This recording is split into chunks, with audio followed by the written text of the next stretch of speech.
అడగందే అమ్మాయినా అన్నం పెట్టదంటారు. మరి అడగకుండానే మనం ఎలాగా దేవుడు మన యొక్క ప్రార్థనలు అంగీకరిస్తాడు?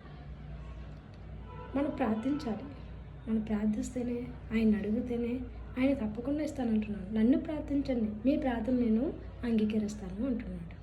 అంటే మనం ఏ సమస్య ఉన్నా, ఏ బాధ ఉన్నా సరే, మనకి ఏది నష్టం వచ్చినా, ఏదైనా సరే మనకి దేవుణ్ణి ప్రార్థించాలి. ఆయన్ని ప్రార్థిస్తేనే ఆయన యొక్క ప్రార్థనకి సమాధానం ఇస్తాడు.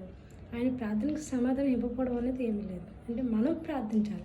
ప్రార్థించకుండా ఆయన్ని మనకి ఇది ఇచ్చేయాలి, అది ఇచ్చేయాలి, మేము ఇదైపోవాలి, అదైపోవాలి, ఈ కష్టం తీరిపోవాలి, ఆ నష్టం తీరిపోవాలని మనం అనుకోకూడదు.